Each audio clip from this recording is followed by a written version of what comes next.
Concur.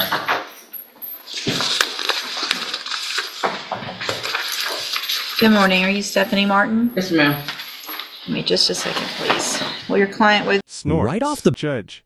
Good morning. Are you Stephanie Martin? Defendant. Yes. Mom, hold on just a second. Will your client waive the formal reading of the indictment in each case? Attorney. Yes. Your Honor. At first glance, this feels like a routine plea hearing, but look closer. Multiple cases. Repeat if The formal reading of the indictment in each case? Yes, Your Honor.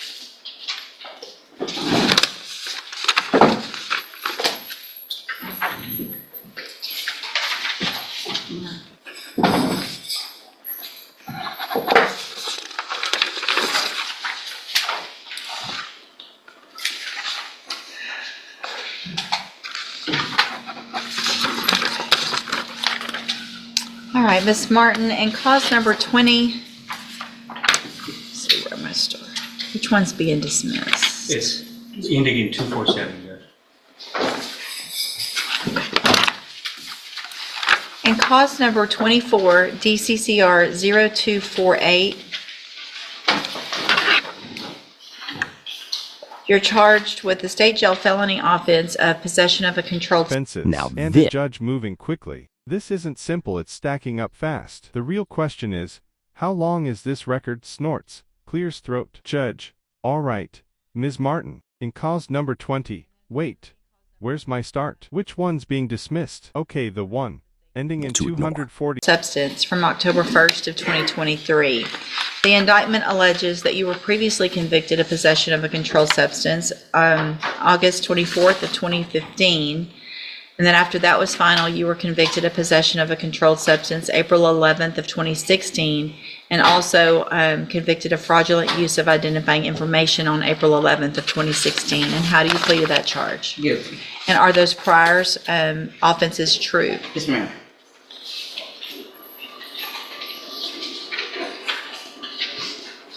And then in cause number 23, DCCR 1850, you're charged also with the state jail felony offense of theft with previous convictions. Well, not also, but in that case, that's what you're charged with. And that's from July 14th of 2023. The indictment alleges you were previously convicted of theft August 14th of 2001, March 15th of 2006, September 8th of 2014, August 24th of 2015, April 11th of 2016, July 31st of 2018, January 28th of 2019, and then the indictment alleges those three prior other offenses of the possession of a controlled substance in two cases and that fraudulent use of identifying. 7. And Now, there it- cause number 2 for DCC are 0 to 48. And here's where everything shifts. You're charged with the state jail felony offense of possession of a controlled substance. Now it's serious. Watch what happens next. The judge starts laying out prior convictions. This isn't just background information. This is leverage. In court, priors can turn a Link or minor fate. charge into a Information.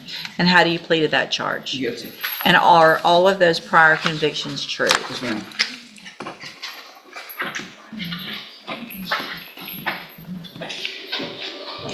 In cause number 250376, you're charged with the state jail felony offense of theft of property with previous convictions. This offense date is from February 7th of 2025. It alleges all of those same prior theft offenses as well as the same prior state jail felony offenses. And how do you plead to that charge? Guilty. And again, are those prior convictions true? Yes, ma'am.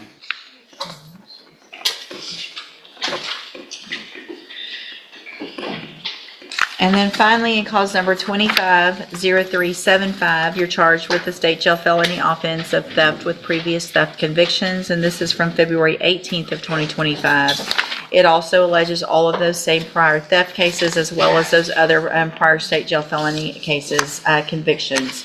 And how do you plead to that charge? Guilty. And again, are all of those prior convictions true? Yes, ma'am. In each of these cases, did you enter your major This sentence. moment- And right now, a pattern is forming that's hard to ignore. This charge stems from October the 1st, 2023. The indictment also alleges prior convictions, possession of a controlled substance. Pleas of guilty and true, freely and voluntarily. Yes, ma'am. And did you plead guilty in each case because you actually did what they've charged you with? Yes, ma'am. In all of these cases, I have here on the computer some documents that have your signature on them that the state has marked as exhibit number 1. Before you signed these, did you go over them with Ms. Holmes? Yes, ma'am. Do you fully understand them? Yes, ma'am. And do you understand, if I follow the agreements that you've made with the district attorney, that you will be waiving or giving up any right to appeal? Yes, ma'am. Also, do you understand, if you're not a U.S. citizen, that a plea of guilty or no contest may result in your deportation, exclusion from admission to the country, or denial of naturalization under federal law? Yes, ma'am. State tenders number 1 in each case. No objection. It's admitted in each case. Is there any evidence that Ms. Martin is not competent? No, Your Honor. All right, Ms. Martin, in each of your cases, I'm going to find that you entered your pleas of guilty freely and voluntarily, find that you're mentally competent and you understand the nature and the consequences of those pleas. In cause number 250375, find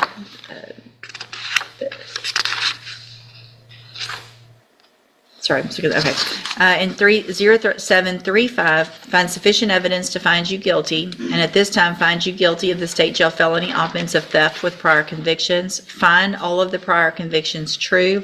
Sentence you in accordance with your agreement to a term of 7 years in the institutional division of the Texas Department of Corrections. You will receive credit on that sentence for any time that you've been in custody that the law gives you the right to receive. And cause number 250376, also find sufficient evidence to find you guilty, and at this time find you guilty of theft with previous convictions. Find all of the previous convictions true. Sentence you in accordance with your agreement to a term of 7 years in the institutional division of the Texas Department of Corrections.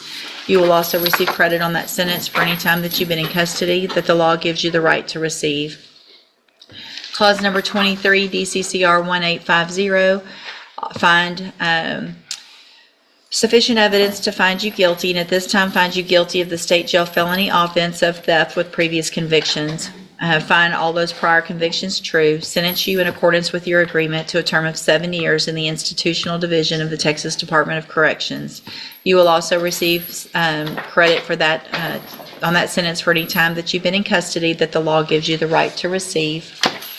And cause number 24, DCCR 0248, also find sufficient evidence to find you guilty, and at this time find you guilty of the state jail felony offense of possession of a controlled substance. Find all of those prior convictions true. Sentence you in accordance with your agreement to a term of 7 years in the institutional division of the Texas Department of Corrections. You will also receive credit on that sentence for any time that you've been in custody that the law gives you the Now this Since on August the 24th, 2015, then again on April the 11th, 2016, and on that same date, the conviction for fraudulent use of identifying information. The history is stacking. The pressure is building. Judge, all time. how do you plead to right that to charge? receive. These will all run concurrently, which means together at the same time. So are we doing all this? All of it runs at the same time, yes, ma'am. I will also sign a dismissal in 24 DCCR 0247 as part of that agreement. Your Honor, if I may, I'm sorry. to Yes, sir. The plea also contemplates the declination of prosecution of the unfiled possession of a controlled substance that appears in BPD number 20250029990. So the state has also, as part of this agreement, agreed not to pursue that specific case. Do you understand? So there's another possession case out there that Beaumont PD has, but that they haven't, either the labs haven't been done or whatever, it hasn't been indicted yet. What they're saying is they're not going to pursue that case. So it will not be indicted. You're not going to have to come back here and take care of that case. It's kind of like it's being dismissed before it really gets indicted. Does that make sense? Yes, ma'am. Okay. Did I print all 4? Yes. All right, so I'm going to hand you, in all 4 of these cases, the trial court certifications that shows these were agreements that I followed, and so you've waived your right to appeal. I have also handed you a written admonishment regarding your ineligibility to possess a firearm or ammunition.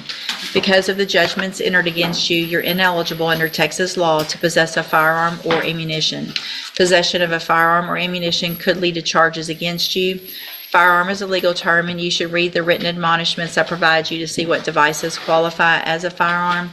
If you have questions about the laws that make you ineligible to possess a firearm or ammunition, or about how long that lasts, you can talk to Ms. Holmes.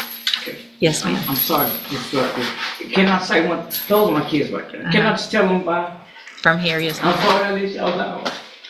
And I will see y'all when I come home, okay? You good? I love you, It's miss. my birthday tomorrow. I love you. Thank you. So, Ms. St. Clair, the thing to do is to take advantage of any opportunity you have while you're in custody, so that when you do get out, you can be a part of their lives, okay? Yes, ma'am. All right.